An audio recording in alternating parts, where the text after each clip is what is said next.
Hello out there, everybody. It's a Friday, and this show is my tribute show to former ECW original Axl Rotten. The guy passed away yesterday on Thursday, February 4th, 2016. Axl Rotten passed away, sadly. It was sad news when I heard it because I was a big-time original ECW fan.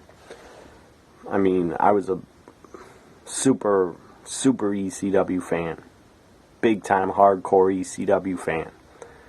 As I've said on a couple past videos I've done, year in wrestling videos, I've talked about it before. From March of '99 until ECW closed, I ordered every single one of their pay-per-views. So that shows you how much of a fan I was of ECW. Now, WWE's ECW, that was a different story. That was crap. The only good that came out of the ECW brand under the WWE was probably CM Punk, because he was part of the brand. Anyways, this is my tribute show to Axl Rotten. Windows bright as hell behind me. I apologize for the glare, but I can't do nothing about it. So, as I said, this is my tribute show for Axl Rotten. The guy passed away on February 4th. February 4th, last evening was a pretty weird, eerie night, sad night, depressing night before SmackDown, because we had Axl Rotten pass away. A lot of hardcore wrestling fans that watched ECW, you know who Axl Rotten was. Some newer fans might not. His matches are on the network that you can watch. So thankfully for the WWE network, we can see old Axl Rotten matches if you never knew who he was before or never watched him.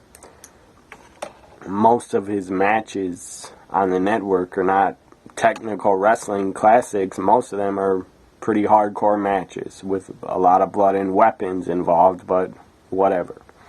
That's what he became and turned into, was basically a hardcore wrestler, even though, in my opinion, Axl Rotten could wrestle with anybody if they let him, and he could have a technical match and wrestle with anybody. But that wasn't his style.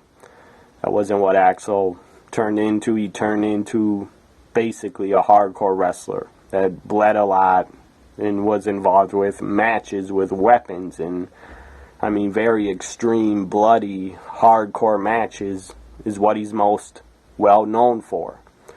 Anyways, Axl Rotten debuted and was training and started training to debut in 1986. It was when he was training. From 1986 to 1993, he worked on the indie circuit in the indies. And he was pretty successful. He was a big guy, really big man, kind of had a weight problem, but he could still go. And there were a lot of big guys around anyways in the early 90s. He actually went to WCW and had a very, very short feud in WCW in 1991. He feuded with that fat bastard PN News, who was known as the Rap Master. PN News was a god-awful shit gimmick. I hated it. I hated PN News, never was a fan of his, but a lot of kids at the time did like him because he would rap before his matches, and he was god-awful at rapping. And he would rap and say, yo baby, yo baby, yo. It was horseshit. It was pretty bad. And PN News in WCW didn't last very long. He probably lasted 2 years, 91, 92, and then they got rid of him because he was no good. Anyways, Axl Rotten feuded with PN News in WCW in 1991. I don't ever remember seeing Axl Rotten on WCW television. I never saw him on any pay-per-views, never saw him on any Clash of Champions. So my guess is the Axelrod PN News feud probably took place at house shows, but whatever. And I heard in later Axelrod interviews that Dusty Rhodes brought him in, I think, and had big plans for Axel Rotten as a heel. After he feuded with CM Punk, I guess WCW, somebody lied to him and told him they had big plans for him because they let him go. But then Axel went back to the Indies, and he was pretty successful in his indie career. The guy held 18 titles, 18 championships. Where did I write that down? Anyways, yeah, Axelrod held 18 championships on the Indies. So he had a pretty damn successful career on the Indies. He held 18 titles. And a lot of them were tag titles with Ian Rotten, who he teamed with a lot. And a couple were heavyweight titles on the Indies. So, after his WCW run, as I said, he was back on the Indies. And then when he was in WCW in 91, he became friends with Paul Heyman. And they became close. And then Paul Heyman, when he started booking and became the head booker of ECW in 93, or late 93, Paul Heyman brought in Axel Rotten. He became a part of ECW in the very, very early days. I'm talking, this is like 1993, or late 93, in the fall and winter of 93, and you can see some of that on the network. ECW television from 93, Axel Rotten is on a couple episodes, and teaming with his so-called brother, Ian Rotten, even though I'm pretty sure they were not real brothers.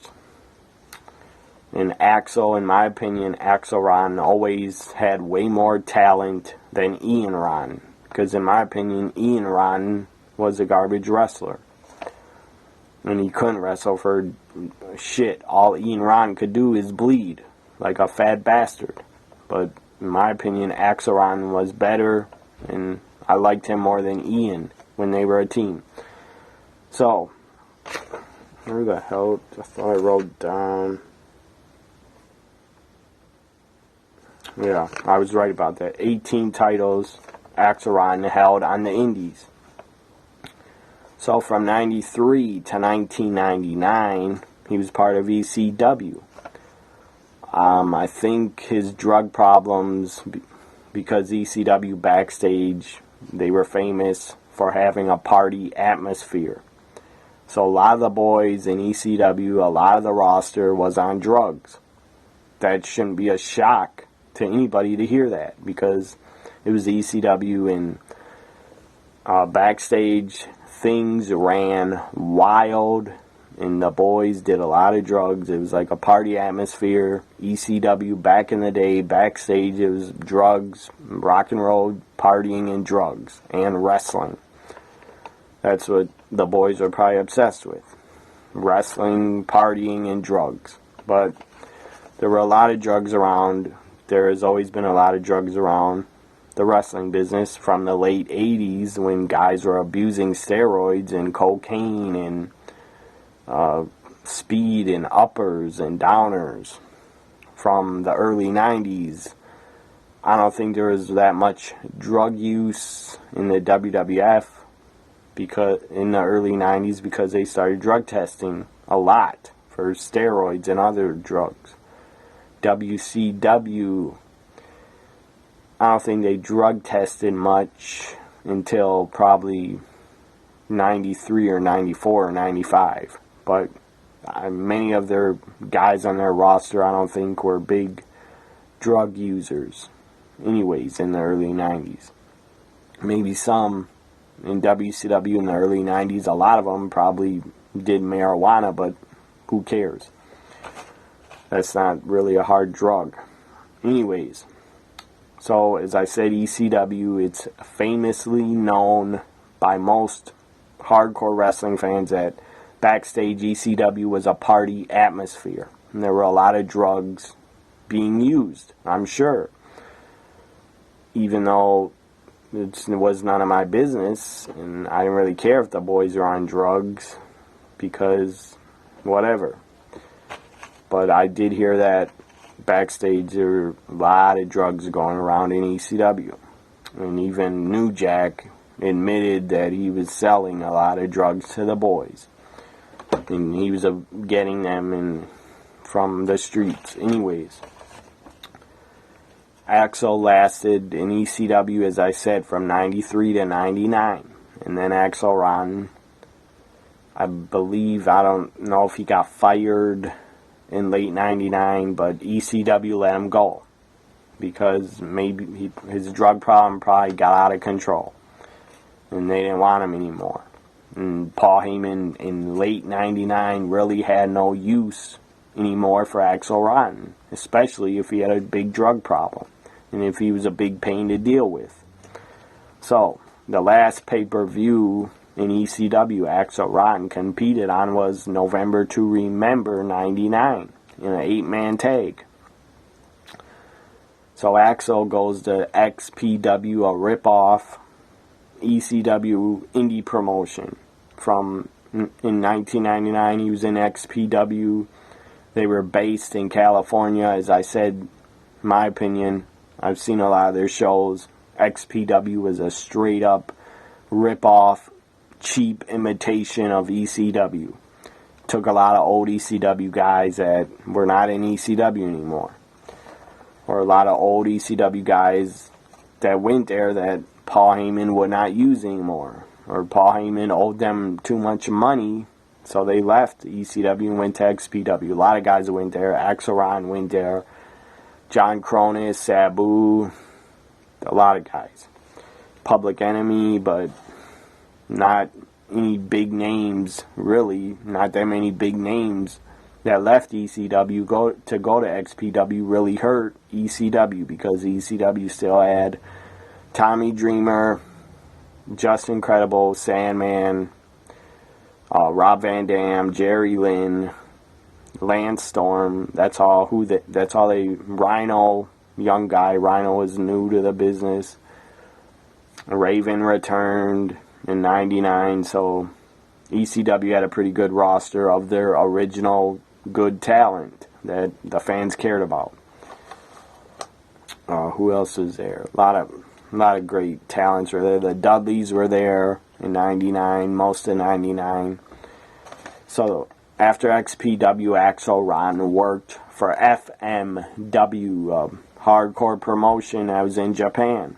That was one of the first innovators of hardcore wrestling, was FMW in Japan. They were like ECW's Japan promotion, because they had very hardcore matches. They even did a lot of exploding ring matches with Onita and Terry Funk and other guys. Hayabusa was there, great talent. So, Axel, after XPW and FMW in 99, Axel Rotten went back to the Indies and had an indie career from 1999 to 2016. I thought the guy retired. I thought Axel Rotten may have retired before he appeared at TNA Hardcore Justice in 2010, but I was wrong. Axel Rotten did not retire. He was still wrestling on the indies. The guy had a lot of injuries, so on the indies, I never saw him compete or wrestle on the indies live, so I don't know if he could move around very good, but my guess is his body was pretty beat up and injured, so I don't know how good he looked in the ring, because I never saw him wrestle on the indies in 2015 or 2016, so I don't know how good Axel Rotten looked. Anyways, he was on the indies from 99 to 2016, wrestling still.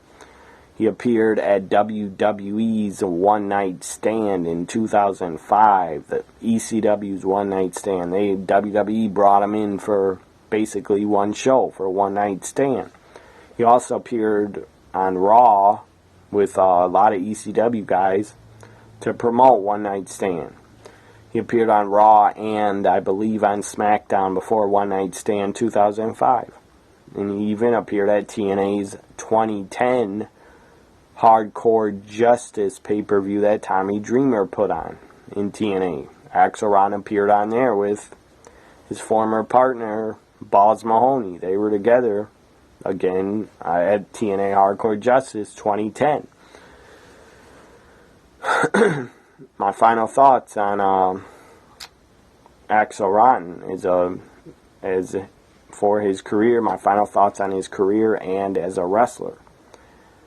The guy was a ECW original, and I was a big ECW fan, so I respect what Axel Rotten did in ECW. He never held a championship, but he did manage Balls Mahoney and Masato Tanaka when they won the tag titles. He was by their side. I don't know why Axel Rotten and Balls never got an ECW tag title run. They were a decent team, but maybe Axel had too many personal problems. That's why he never got a title run in ECW with any title. I just don't know, but my guess is his personal problems probably got in the way of him being more successful in ECW.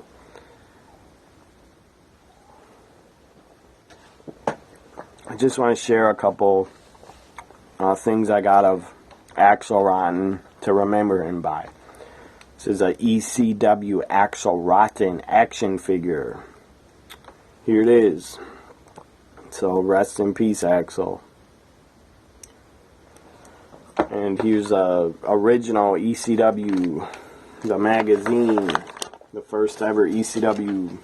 I think this is the first ever issue of ECW, the magazine. It says right there, premiere issue. Taz is on it. He was a world champ at the time. So here's another Axel Rotten picture to remember the guy by. The guy was not the best in the ring. A lot of fans, newer fans especially, probably don't even know who Axel Rotten is, but I do. And I'd like to pay my respects by showing this. There it is.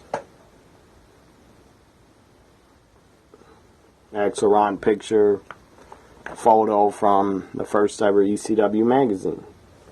This famous barbed wire baseball bat. Him and Balls, as I said, were a pretty good team. Axel Rotten's most famous match that I remember, that is the most memorable in my opinion, is his Taipei death match he had with Ian Rotten at Hardcore Heaven 95. They had a Taipei death match. What is a Taipei death match, you ask? Well, they both taped up their fists, and then they had glue on the tape, and they put the glue in broken glass and had a ton of broken glass stick to their tape fists. So their tape fists were basically covered in broken glass pieces from broken bottles. So that was a Taipei death match. I believe ECW Hardcore Heaven 95 is on the network. So you could see Axel Rotten take on Ian in the Taipei death match. It's pretty violent. It's pretty bloody, but I enjoyed it. I don't know what that says about me that I enjoyed it so much, but I do enjoy my violence in wrestling. And I do also enjoy wrestling with non-violence. I don't have to enjoy wrestling without blood in it. I still enjoy it, even though it doesn't have to have any blood in it. I'll still watch it, and I still am a wrestling fan and will still enjoy it without any blood or major violence. But I do like violence in wrestling. That's part of the reason I got hooked on wrestling. So, Axel Rotten, they found him, I believe he was living in Baltimore. I'm not sure if they found him in Baltimore, but he was found yesterday, February 4th. They found him in a McDonald's. My guess is they found him dead in the bathroom of a McDonald's. I didn't read any major news on what he died of or what the cause of death was. I don't know that right now. But if they found him dead in a McDonald's, my guess is the guy's heart just stopped, or maybe he was doing drugs and that's how he passed away, because maybe Axelrod wanted to check out and did not want to live anymore. Maybe the guy was in pain every day from his wrestling career. I don't know. But my guess is he probably was in a lot of pain, because the guy's style that he did was damn physical, and he took a lot of punishment to his own body. I mean, the guy had scars.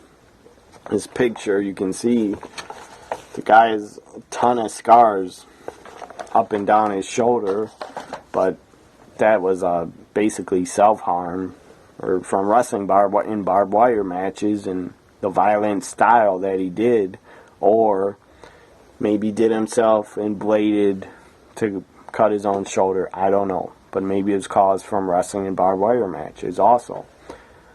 So I don't know if Axelrod just didn't want to live anymore and wanted to check out because maybe he was in too much pain. So I hope Axelrod, wherever he is, I hope he's out of pain now. Nobody deserves to be in pain every day of their life. That'd be a miserable life. I mean, you'd be living a miserable life if you were in pain every day. I don't wish that on anybody, not even my worst enemy. So, Axelrod, they found him dead. The guy was born on April 21st, 1971, and sadly, Axelrod passed away on February 4th, 2016. He was 44 years old. He would have been 45 on April 21st, but he was 44. That is very tragic, because 44, for a wrestler to pass away at 44 years old, that is very sad, very tragic, very depressing. No wrestler should be dying at 44 years old. No wrestler should be dying at 44. That's just wrong. Anyways, Axelrod is a ECW fan, as an original ECW fan. You brought me a lot of enjoyment in your matches, in your Taipei death match at Hardcore Heaven 95 against Ian Rotten. Your Taipei death match will be remembered forever by original ECW fans. So Axelrod, rest in peace. Rest in peace, brother. You will be missed. Bye for now, everybody. Follow me on Twitter at TNAWWE Guy and at NXT WWE Guy. Axelrod, rest in peace.